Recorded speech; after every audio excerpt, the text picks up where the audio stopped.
Hello, guys, and welcome back to another episode of First Gen Talks. Today, I'm here with a First Gen Coug. She's a PhD student. Please introduce yourself. Yeah, sure. My name is Jennifer Ruiz. I am a fourth year PhD candidate at U of H, and I am in the Department of Biology and Biochemistry. So, well, this is your last year? No, it's a 5-year program. Oh, so okay.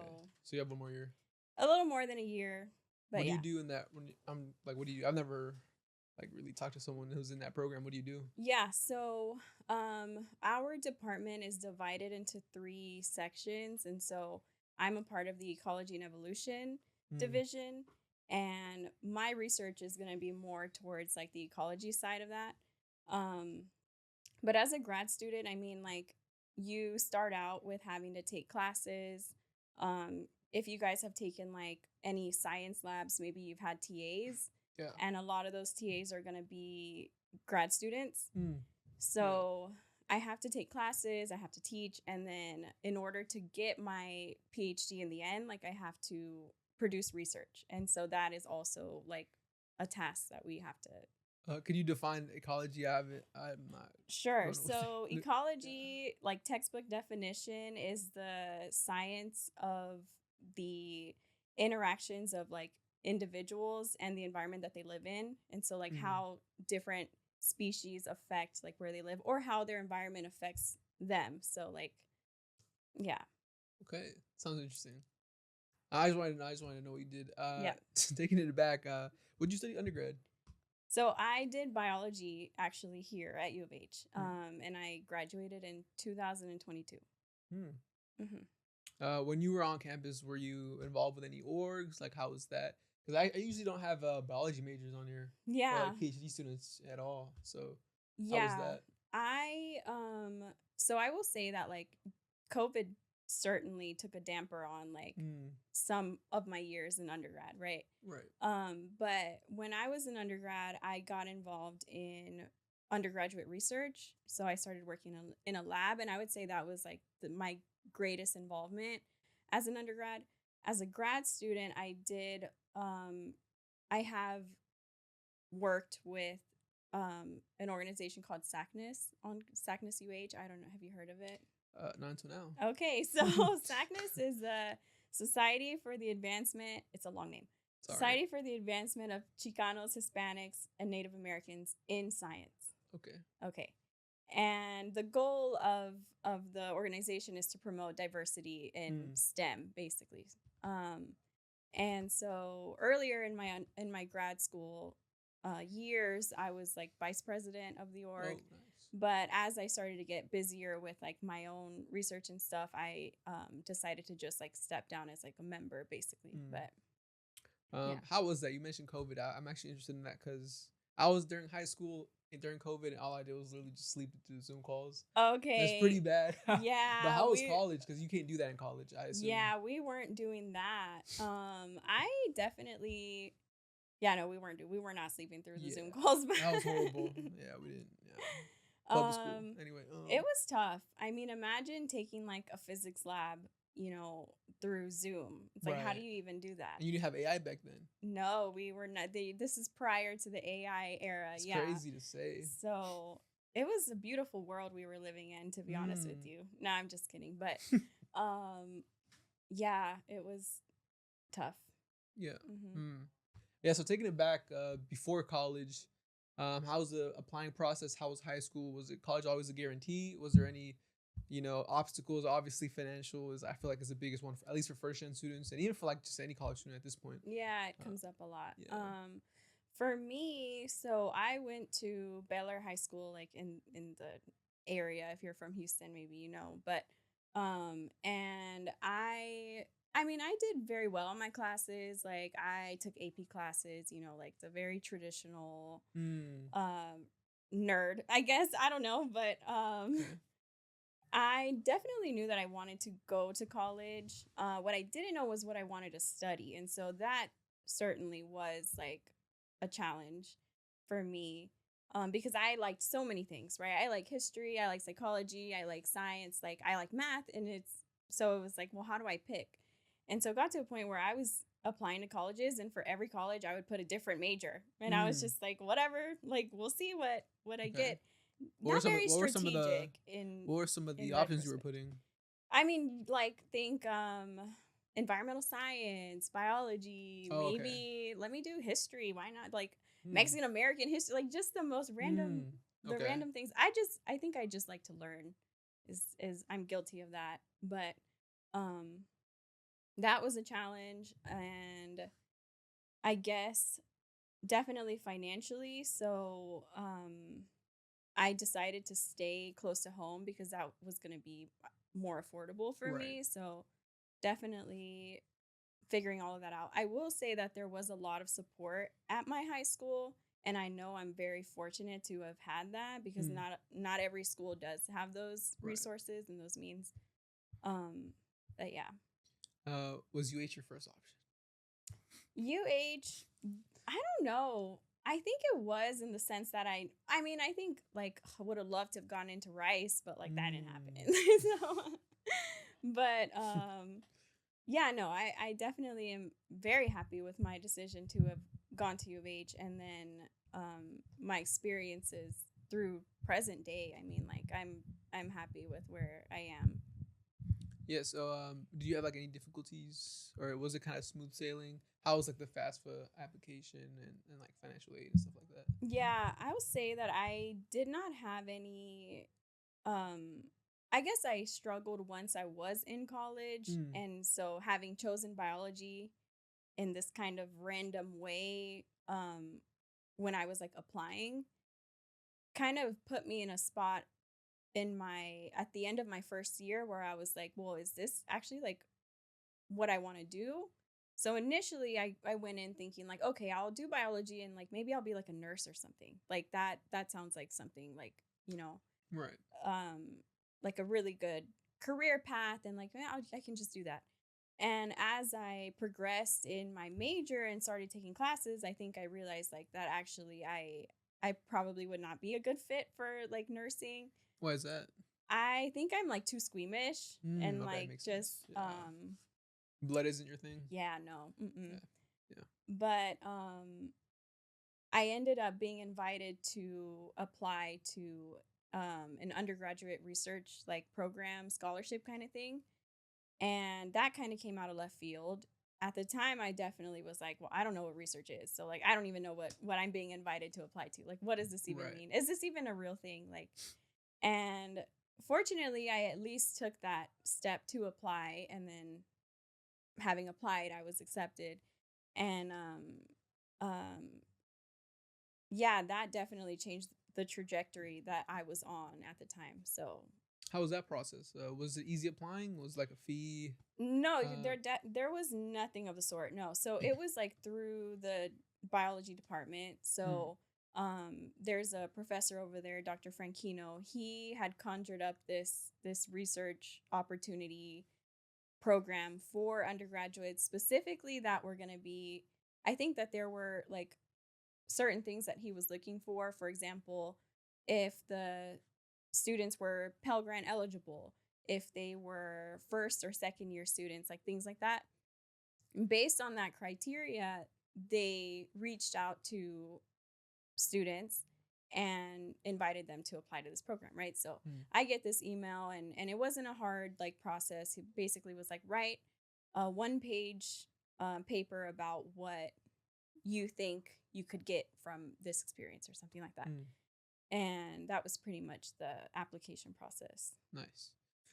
Being first gen, you are the first person in your family to graduate. How does your family play a role in your not just like college career, but like just in general? Like, how does that? Yeah, definitely being a first gen like college grad is certainly like um an honor, like, Mm. and I'm very happy that like I have been able to get as far as I have, and I definitely could not have done that without the support of my family.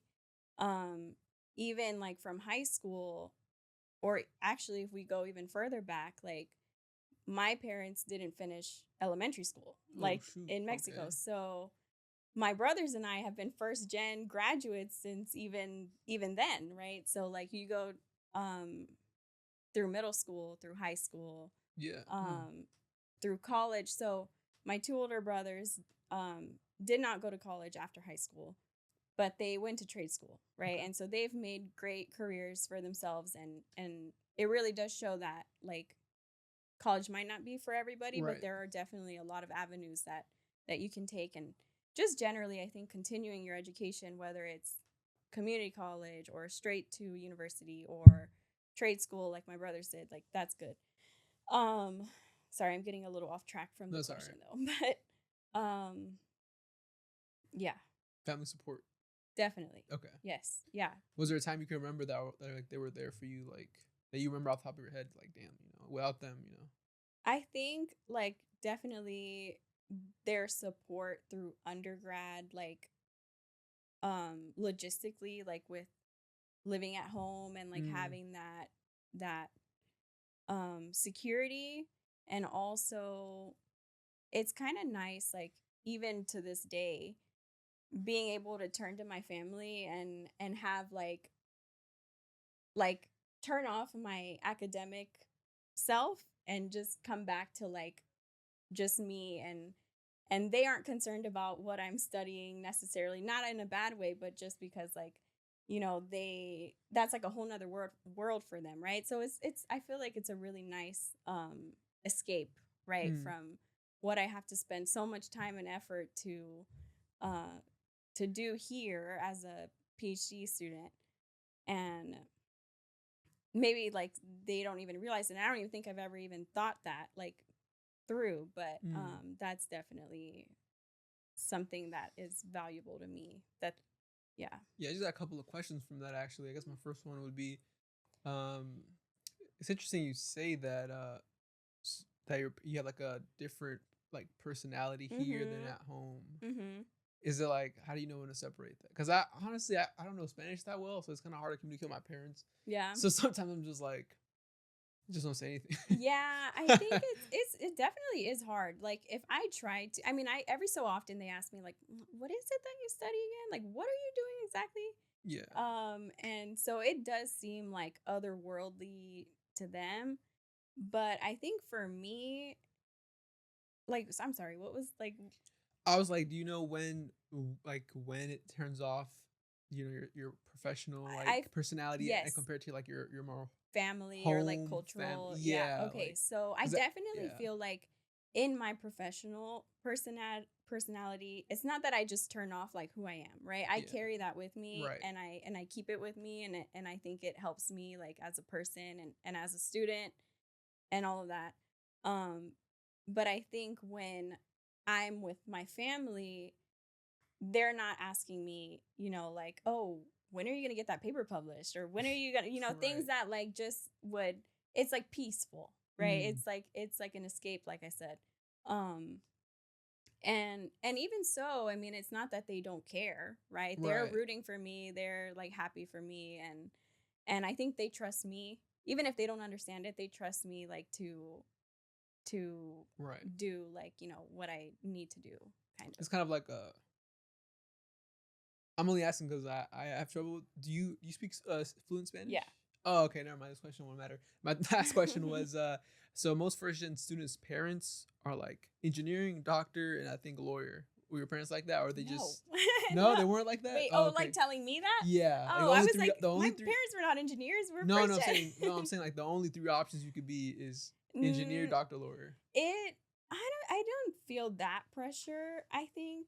And that was kind of nice actually, because maybe if I did feel that, I think it would have like I would have internalized that, and it probably I would not have been able to find my way as I did. Mm, Kind of like no pressure, just like trying different opportunities and realizing like I actually really like this and let me continue.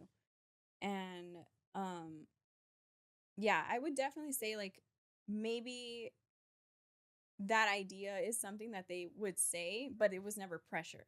And it was mm, never like, you have to be a doctor. Like mm. um so that is nice too. I definitely am grateful to them for that. Do you have a mentor, either undergrad or currently, and how did they Yes. help you? Yeah. How So how how have they helped you? I would say that the professor that I name dropped earlier, Dr. Franchino, certainly would consider him a mentor. That started in undergrad, and even to this day, I know that if I still go to him with questions or like needing advice and stuff. Hmm. And I am very grateful to him for, taking or offering this opportunity to like introduce something to a group of people that have no idea what he's talking about, even just with the hope that like even one person will stick with it and they'll find that that's what they want and like get to continue. And I think that I was probably that one person in the room of like 15 students in that class. And to this day, like he still continues this program. So that for me would have been 8 years ago that I took that class. Hmm. And like I said, I mean, he still has cohorts every year and they do the same thing that we did. That opportunity led me to work in a lab in our department, and it's an ecology lab. And that professor, Dr. Pennings, is the same professor that I work for now. And so he is still definitely present. I mean, in my day to day, I see him literally every day. And I go to him every day for advice and stuff. Is there anything in particular they told you that's like, okay, it clicked? Or I can't say that there was anything specific. I mean, like, at some point when I was in undergrad in like, must have been 2019, um, Dr. Pennings was inviting me to spend a summer on a remote island conducting field work. And if you have questions about that, I can get into that because I think probably none of that makes any sense to people unless okay. you know like what what it is that he does. But that for me was going to be the first time I was away from home, and also the first time I'm doing field work. And I was like very nervous. I mean, and so I go to Franchino and I'm like, oh, I don't know. Like Dr. Pennings invited me to do this. I've never done this before. I don't think I can do it. All of these doubts, right? And Franchino was like, Dr. Pennings is a very like smart and intentional man, like professor, right? If he didn't think that you could do it, he would not have invited you because there's no way he's going to take somebody out there in that environment and not be very confident that like you are going to be able to do it and you're going to do well. And so I was like, okay, well if he believes in me and he's very smart, like I guess I have to believe in myself, right? I guess I can do it. I don't know. So it's more like he helped you by association. I guess so. Yeah, he helped me gain confidence in myself. It's nice. There exists a network of ecology research stations, and I can unpack that more if I need to. But they're all across the nation, and they the network is meant to be research stations that for many decades or many years are established and they collect data. And so imagine if you are interested in understanding how climate change is affecting something. Well, in order to know like how climate change might be affecting plant growth, you need a lot of data, right? Maybe you need like 30 years of data. So there's one of these stations on an island off the coast of Georgia. The island is called Sapelo, and the research station that's there is called the Georgia Coastal Ecosystem Long-Term Ecological Research Station. So GCELTER. And anyways, Dr. Pennings is a co-PI for that institute that's there. What's co-PI? That is a principal investigator. And so if you're a principal investigator, imagine like you're the top boss, basically, in simple terms.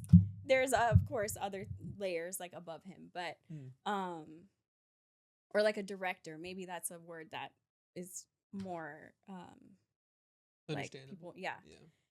So, and as a co-PI, that means like there's two, right? So it's him and it's another person. And, basically he has been affiliated with that GCE LTER for like at least 25 years.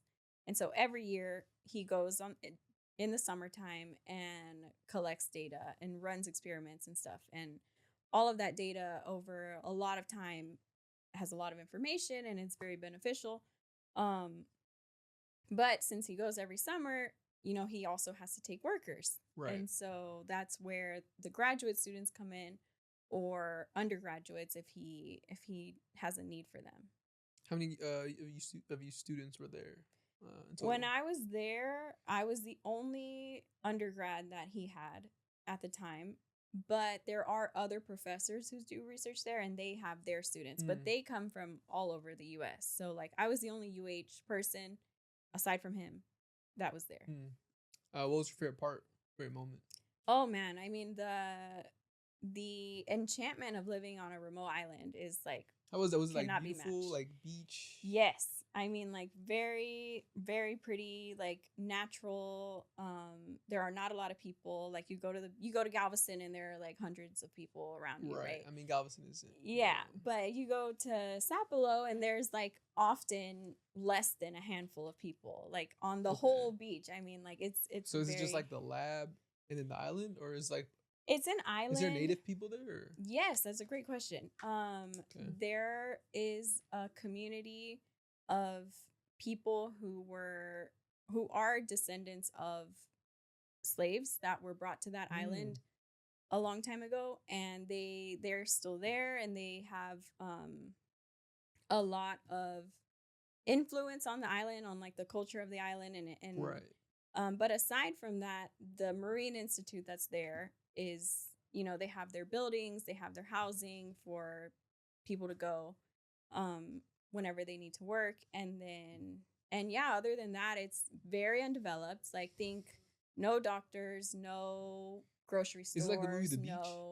Is it what? Have you seen the movie The Beach? No, I haven't. Leonardo DiCaprio. No, I'm not forgetting about it. Oh man, I do like him though. So like, yeah, it's an old movie. It's like 26 years ago. Ah, okay. Yeah, so essentially the premise of the movie is like they go to a remote island where they like enjoy island life, and then some things happen, some twist, and then they get out of there. Dang. Okay. But it sounds kind of like that. It was like beautiful, had like the beach and then the sun every morning. Yeah, it's really like nice. That. It's also a lot of work. I mean, not to be like I was just sitting on the beach all day, just hanging out. No, I mean it's a lot of physical labor, like, yeah. Okay. Yeah, moving on. So I guess you were when you were an undergrad, AI didn't exist, right? No. And I always ask my guests this because I feel like it's an emergent thing. Like, yeah, for sure. It's on the rise. And it's here to stay. I feel like. What's your take on AI? Negative, positive? How does that affect ecology and then just like personally? Yeah, I don't know how to feel about it. I think like Well, first of all, do you use it? Not really. Interesting. Okay. Not really. When I have, I find it to be flawed and kind of like not very helpful. Not very helpful. But there are some instances where I have found it helpful, and I'll get into that in a second. But I think generally I'm not too keen about its use, especially in schools. And I think more importantly, like for younger people that are still like learning and still developing. And I feel like if you rely on that too much as a crutch, I mean, like, if we think about the brain as like a muscle, and like it's not being used too much. Yeah, and just if you rely on it too much, you don't get to develop those skills and like the process of thinking and forming your own ideas and communicating that in a way. I learned to code initially in a coding language called R. I don't know if that is. Do they still use it? Yeah. Oh, okay. It's definitely still in use. But I will say, like, I recently have had to transition to using a different coding language, which is Python. Yeah, I heard of that one. Right? Python is the one everyone, yeah. So, I feel like AI has helped me a little bit with making that transition. But I do feel like it was important that I learned how to code in R before, and I just, like I took those steps and, had that gradual process of learning. And now I don't feel bad using that as a tool, right? So like to learn another language because I already have the foundation there. At least I feel I do. But even so, it's pretty flawed in like the code that it develops, right? So I'm still having to nitpick and find what those issues that, those errors that might come up. Um, so yeah, I mean, it's definitely not entirely useless. I mean, that'd be like ridiculous to say, but I just don't think relying on it so early on, or even through college, like I think if you can get through it on your own, that should feel like a big accomplishment, like for yourself. Um, but then again, people are short on time, and it feels easy to cut corners sometimes, Right.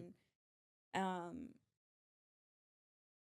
What do you use, it's a tough Claude say. or ChatGPT? What do you use? I've just the little bit that I've used. Perplexity. What do you use? I don't even know what you're saying, my man. Like just ChatGPT. I mean, just ChatGPT. That's why. Yeah, Maybe try using Claude. It's Do you think it's like the superior one? an improvement? Yeah. Okay. Yeah. Anyway. So yeah, how did I forget? You're a parent. I think you're you're our first young parent. Oh my gosh! Hey. So how does that like affect your life? No offense to like the older. I'm gonna call you old. Anyway, how does that like change your perspective on life and? Oh my gosh, entirely. And like, how do you? Like literally nothing is the same. But like, what was the second question? Just like how did that impact your life and how do you or yeah, I mean, I'm sure you do. How do you plan on like passing down your values and like stuff like that to your child? Oh my gosh, these are a lot of really deep questions. I will say like, to keep on topic like first gen, Yeah. I mean, they could be some or like first gen student parents. That's it. Yeah. So I think, or just student parents. Maybe you're not first gen, but you're a student parent. I think that I know that there are not a lot of us. I mean, I have felt that through experience, but maybe I'm wrong. Maybe everybody. No, I don't think that's true. It has like presented its challenges where I feel like people that are in my program that don't have kids, like they have a lot more time than I do.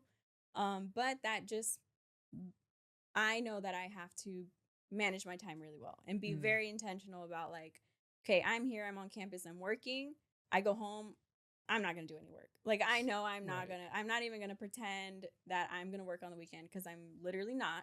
Right. But that does mean that I have to be like, really locked in when you're here. When I'm here. Yeah. Right. And she's in school. She also goes to I don't know if you know that there's like a children's learning center, like a UH. No, I do. So yes. Okay. So there's a formal and it's very great quality education. It's here on campus and they take kids between something like 6 months and 5 years. Okay. And so, of course, it starts out when they're babies, it's just pure daycare, right? But eventually, as they get older, they go to like the pre-K classroom. And so she's doing pre-K here right now. And then next year, she'll be too old, right? So she'll move to public school, like kindergarten. So would you say that's the advice you'd give to like a fellow student parent? Yes, I definitely, yeah. Okay. Time management and seeking resources, like whether it be something like the UH Children's Learning Center. Again, I could not be happier with that, considering like the convenience of it, right? I drop her off and I go to my office and it's like, right. And the security, like the safety, all of it, I feel like, right. Yeah. You don't have to answer this if you feel it's too personal. What's one thing you think your daughter has taught you or that you picked up from, having a child, Yeah, I think what amazes me with her is like her curiosity. And I think like generally people notice that in kids, but it's different like when you are in such close proximity and as like all the time, right? I'm always right. And she always has questions, right? And it's always, so I think that is something I would say. kind of like inspires me to be the same way, right? I think pretty sure you mentioned it, but what's something that you're really proud of? Was it the study on the island? Was it Mm-hmm. having a child? Was it a mix of both? PhD student. Something that I'm very proud of, yeah, I would say is as like considering how far I have gotten in education, like basically at the highest level of education that you can get to, and knowing that like the odds were against me, right? Mm, I mean, when you right. consider like first gen Mexican American, right? So my Mm, parents immigrated here from Mexico. Um, first gen, again, college student, and we can go as far back as elementary school, like first gen. And even thinking about friends from when I went to elementary school, like in our neighborhood, and where they are now, almost all of them did not pursue college like mm, after high school. At least they got through high school, which I think is a huge accomplishment in itself. But I just think that all of that is kind of by design, right? Like I probably should have never gotten to where I am right now. Like mm. just based on those Based on the stats. yeah, based on yeah. And so the fact that I have been able to, I'm definitely proud of, and also grateful to everybody else that has helped me get to this point, because I know I didn't do this by myself. Like there's Mm, just not a chance in hell that that is the truth. And um yeah, I think like as even in our department, or just like grad grad students at UH in general, like the Latinas are far and few. mm. The student parents are far and few. The first gen students are far and few. So it's like, I mean, Mm. really, what? It's a miracle that I'm even like I'm even Right. here. Hmm. That's what's up. Um, I guess to end off the episode, what keeps you going? What keeps me going? I think kind of like what I just answered to, like feeling like I want to accomplish this. Um, I think just logistically, or like very like a logical thing where taking out the emotions, but wanting to have a career that is not only stable but that I'm happy with. That's what motivated me to go to grad school. So Mm, like after undergrad, I did an internship for NASA for like 6 months, and I loved it, but I realized that like I was not going to get any further with just mm, my bachelor's. Like I needed mm, to go back to school. I needed to learn more. And so that's why I ended up here. So like what keeps me going definitely is going to be like, you know, wanting to get to that point. Um and of course, you think financial stability, all these things that right. we didn't have, like I didn't have as a kid. Um I have my daughter, wanting her to have that too. So just a whole combination of a lot of things. But Well, I guess I got one more question. Jeez, you okay. mentioned NASA. Come on, I gotta ask. Oh How my was gosh.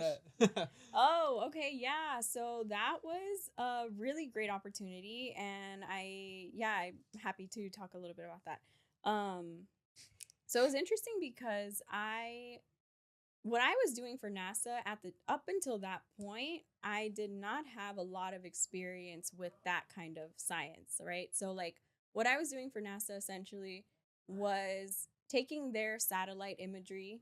Mm, So let me back it up. NASA has a bunch of satellites in space, right. and those satellites collect data of the Earth, Okay. be it temperature, be it just pictures, right? And so they have a bunch of data, and they would want to, of course, apply that you know to any like problems, or sorry, I'm probably not explaining this very well, but essentially I was working on two projects. One was going to be looking at wildfires in Chile, Okay. and the second was looking at urbanization or urban development in Guatemala and Panama.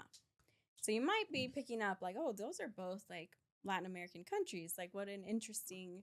Mm, So I actually think that I was able to get the position, of course, because I had like research experience and I showed that I was capable. But even if I wasn't super knowledgeable about the science, like I'm coming from biology and now I'm switching to like geospatial science, I spoke Spanish. And that got me like, you know, an in with, okay, well, these projects are with these Latin American countries. We need someone to translate.